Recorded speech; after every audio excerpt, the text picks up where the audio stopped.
These are photos of family members hugging each other after 2 children were killed in a shooting at a Catholic school in Minneapolis. Several more individuals were injured in that shooting, including 14 children. 2 of them are in critical condition tonight. Now, the students were attending Mass in a church attached to the school.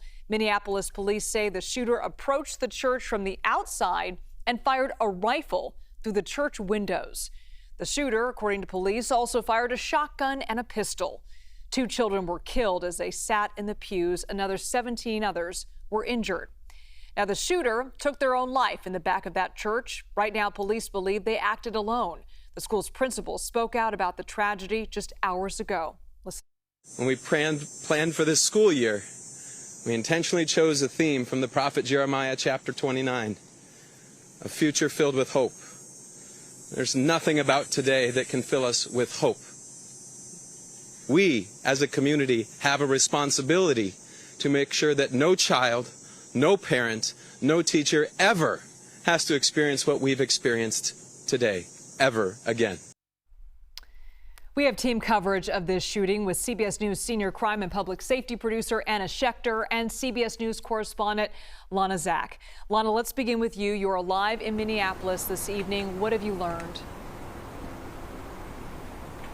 Hi there, Elizabeth. Yeah, and I was right there as the principal was speaking, just a couple yards from here. It was so emotional, and everybody is carrying this tragedy today. We do have several updates. Police have executed 4 search warrants, including here at Annunciation Catholic Church and School, and 3 residents in which they have recovered additional firearms. They're also poring over the writings of that shooter, trying to ascertain the motivation in this ongoing investigation. But frankly, Elizabeth, there's no search for meaning that is expected to uncover something that would make sense of this tragedy. Lana, what's striking to me just looking at your live shot there is how quiet it appears to be in that neighborhood where this horrific event took place. How is the community reacting to what happened today? Well, just a little bit ago, there was a prayer service that just started a few minutes ago. So a lot of people have cleared out to go to that right now. But I can see even now more people coming who are bringing their children, who are bringing flowers, and there's so much heaviness here. And we've been hearing crying from not just the people in the community, but also reporters, people who have covered tragedies like this, but still are not hardened to the fact that an 8-year-old and a 10-year-old will not be returning home to their families tonight. And in all of this sadness, though, I am at least able to report that there is just a little modicum of good news in that the 14 children that were transported to area hospitals, several have already been released, and all of them are now expected to make it, though as you note, they have gunshot wounds, they have a long recovery ahead of them. Their situations still remain precarious, but the prognosis for their ability to survive this attack is now much better than it was earlier today. All right, that is a glimmer of hope there, Lana. Thank you so much. All right, I want to bring in CBS News senior crime and public safety producer Anna Schecter. Anna, what are we learning about this shooter, this individual?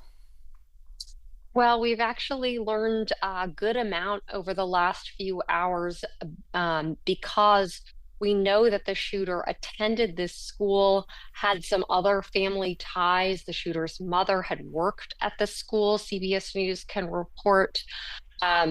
We've also taken a look at several social media videos that this shooter made. They're very disturbing. Glorification of other mass shooters, glorification of violence against children. This is someone who wrote down in notebooks multiple pages of a manifesto, as police are calling it, with very disturbing writings. Clearly, this is someone who struggled from mental health struggles. We also can report that in some of the language in the writings of this person, they said that their family members were aware of their mental health struggles and that they were annoyed by the outreach from family members. So we are piecing together why this person might have carried this out. Another thing that was found by investigators was a drawing of the church. The person, the suspect actually wrote the church by memory. So clearly this was a targeted attack from someone who knew this structure well, knew this school very well, but it isn't clear why this specific school was targeted. It does appear that this individual had multiple grievances against others as well, not just against members of this community. So as Lana was saying, it's just absolutely senseless. And it's hard for me to even understand how law enforcement is going to pin down an exact motive, given what I've just reviewed. It seems like kind of a variety of grievances. So it remains to be seen. Maybe law enforcement will come out tomorrow and tell us they have pinpointed this, but they still are probably combing through laptops, cell phones, other platforms, potentially gaming platforms, other modes of communication via technology. They also want to find out if anyone else was aware that this might take place. So that's an important piece of this investigative puzzle. Yeah, another kind of clue that I know investigators are looking into, the shooter had several alarming posts on YouTube and several other social media sites. What have we learned about that? And have we heard anything about any of those tech companies flagging the suspects' videos at all? Well, this is a great question, because the YouTube videos that you're talking about, which show, they're very disturbing, and they show these semi-automatic weapons, ammunition. Clearly, this is content that should flag the FBI to immediately take action. The individual timed the posting of those YouTube videos to go live just prior to this attack. Now, CBS News has reached out to YouTube for comment. We have not yet heard back.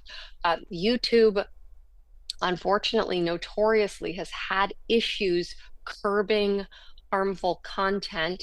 And in this case, actually identifying a potential threat and alerting law enforcement. They do have algorithms and safety measures in place. They have monitors that are supposed to catch this type of material. However, the fact that it was timed to post later, that might have created a difficulty for them. It's unclear whether moderators could view the content prior to it posting, but this is a problem for YouTube. We know other mass shooters have live streamed attacks on Facebook in the past. I'm thinking Christchurch in New Zealand. They've used other modes of live streaming these kinds of attacks. So these companies have wrestled with this. They've come under a lot of scrutiny. There have been congressional hearings. And here, yet again, we are seeing a social media company being used by a bad actor. In this case, a shooter that took the lives of 2 young children, injured 14 more children, and 3 adults. And it makes you wonder, Anna, if there are other videos out there, much like we saw from the suspect, that could also be alarming in the same manner and could be a clue to future intentions as well. Absolutely. It's so hard to police the internet in these cases, but we often find shooters have visited the same sites that glorify violence. And it's like a game of whack-a-mole for the FBI. It's hard to stamp them all out. Yeah. Anna Schecter, thank you so much. Well, CBS News Minnesota spoke to a 5th grade student, 5th grader, who says his classmate saved his life. We went to the gym, and then the doors locked just to make sure he didn't come. And we waited in the gym for more news, and everyone was okay. Or most people were okay. Who are your friend, Wes? My friend got hit in the back. Did he go to the hospital? Yeah, he went to the hospital. What went through your mind when you saw that?